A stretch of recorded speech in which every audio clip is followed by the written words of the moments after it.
Welcome back everybody, Max here with Catrol Hunting, and in today's video I'm gonna show you guys a few pieces of silver that I recently purchased, all of them within the last few months, and most of them I purchased individually or just a few coins, so it was not really worth it to make a video on the single purchase. And on top of that, I want to talk a little bit about buying silver coins in Canada in general and the different options and the different advantages and disadvantages of the options of buying silver in Canada. Let's look at the coins here a little bit. We have all kinds of different stuff. We have a bunch of Canadian silver dollars down here. Very common pickup here in Canada. Got some half dollars. Got 3 German 1 mark pieces here that I found personally, privately here somewhere. Very common 1922 US piece dollar. Have a couple of 50% Canadian dollars here. Then we have a beautiful set of sterling silver ice hockey coins from the Montreal Canadiens.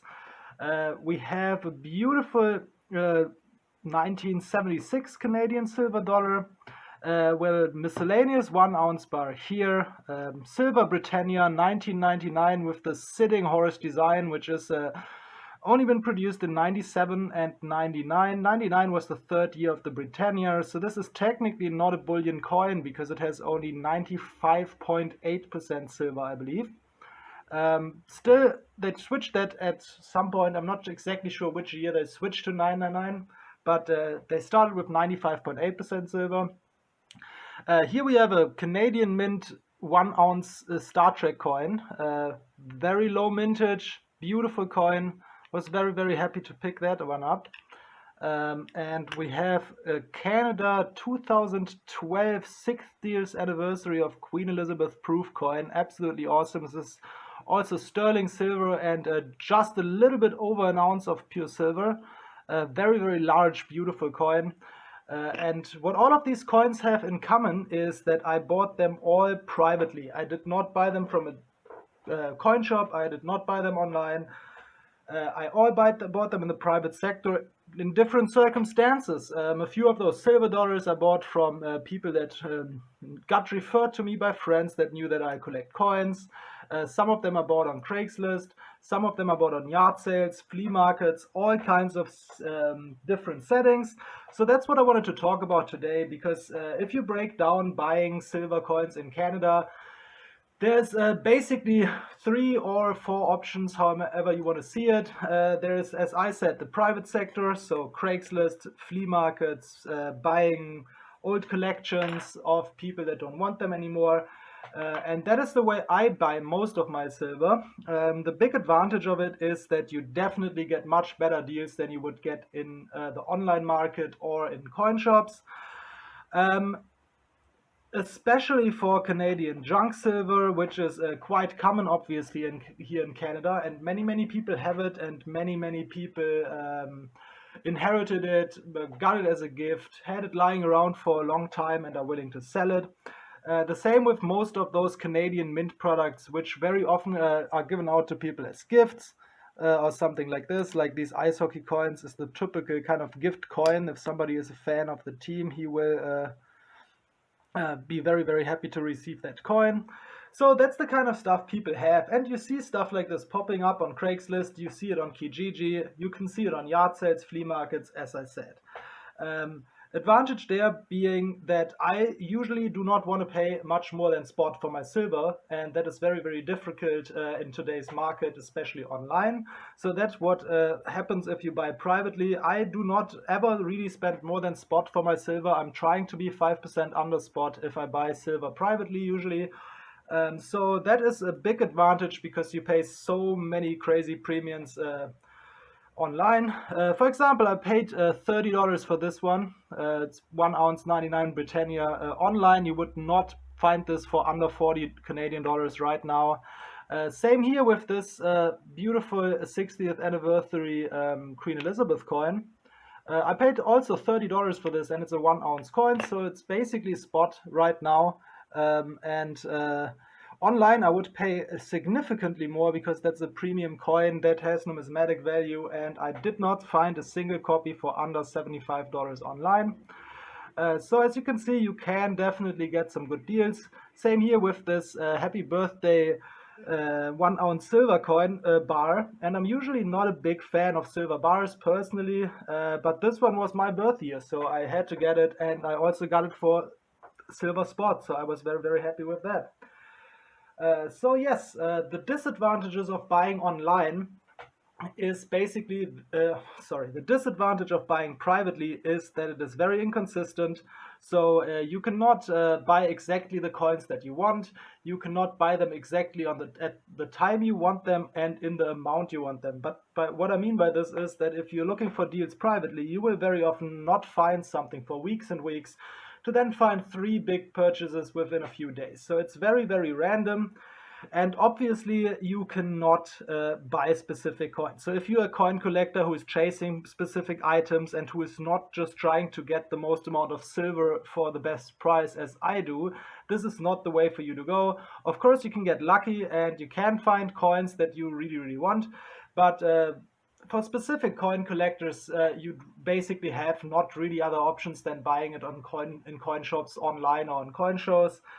So if you're doing that, that's not an option.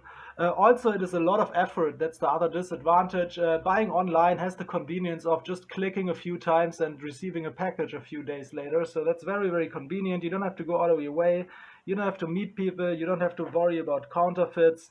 All those kind of things make buying privately a bit more effort than usual. But on the other hand, you definitely get better value. Let's talk about buying coins online a little bit. The online market has been very, very difficult since the pandemic started, in my opinion. The premiums, especially for bullion products and also for junk silver, are absolutely incredibly high right now. I checked yesterday on some of the bigger online dealers, and we pay basically around $40 before shipping for a Canadian silver maple or for American silver eagle. You can get buffalo rounds and other miscellaneous silver rounds for maybe 36, 37 as far as I am concerned, or what I can see online. And that is very, very, very pricey. With a silver spot price of just over $30 right now, or maybe 31 today because it went up a little bit, that is basically a $9 premium for silver maples and a $6 premium for miscellaneous rounds. And that is very, very high compared to what it used to be. A year ago, you had premiums of 150 to maybe 250 per ounce, and that is much more reasonable. So with premiums like this, you run into problems, in my opinion. I mean, you're definitely betting on silver going up pretty significantly and the premium staying that way if you buy this kind of stuff right now. This is something that I don't feel really comfortable with. So I did not buy much bullion coins at the moment. I don't see silver going explosively up anytime soon. I know many people do, but to me, I don't really believe it because the investment demand has been on an all-time high in the last few months. I actually read articles that claimed that it has been tripled. So the investment demand on silver had been tripled within the last year, which is absolutely incredible. And I don't think it will stay that way once the things have been stabilized in the world and people feel a little bit more security. Obviously, you never know. And this is just a personal decision and my personal opinion that I think it is gonna stabilize a little bit, but you never know. Also, industrial use of silver is down. The mining production is down. So there's a lot of factors that are playing against each other, and it's really difficult to predict. So I'm trying to stay safe here and not put my money into the premiums, because if I start my investment with a negative 30%, which is basically the case right now, if you buy silver rounds for $40 and they're only worth $40, you are basically starting at minus 25%. So silver has to go up significantly if you want to recoup your money or even make a profit. So that is too risky for me. And I stay away from it. The other option is buying coins on eBay, which I find surprisingly difficult in Canada. And the main reason for that is that the shipping cost is extremely high.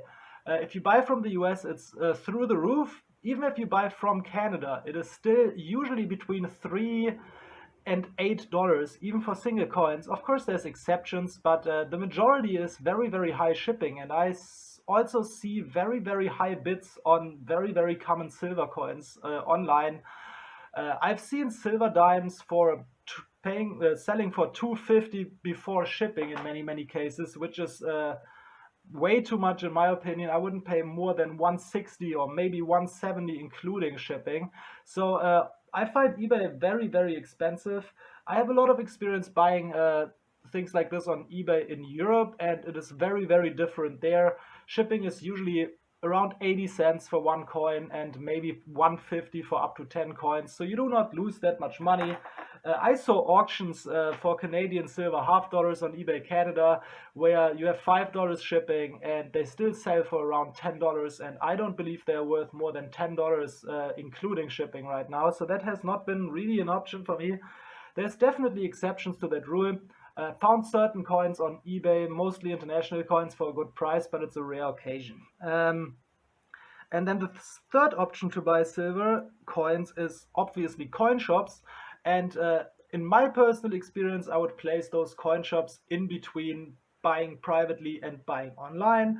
They give you a little bit more convenience than buying privately. They have larger amounts of coins you can buy, and their prices are somewhere in the middle of those two things, in my opinion. Obviously, every coin shop is different, but if I would buy a 1 ounce maple, for example, right now, I wouldn't buy it online. I would buy it in one of my local coin shops, and I'm pretty sure I would get it for about $2 less than I would pay at one of the big bullion dealers, especially if I only buy a single coin.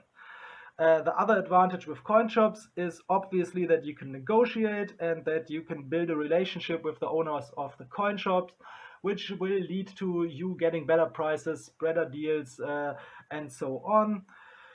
I buy stuff at coin shops sometimes. For example, I bought those 3 1 mark coins down here at a coin shop because the prices were just very, very good. I got this basically for spot price. So if you pick the right things in coin shops, you can definitely get a very, very good deal. And also, you can obviously get specific coins if you are more of a collector than a silver stacker. And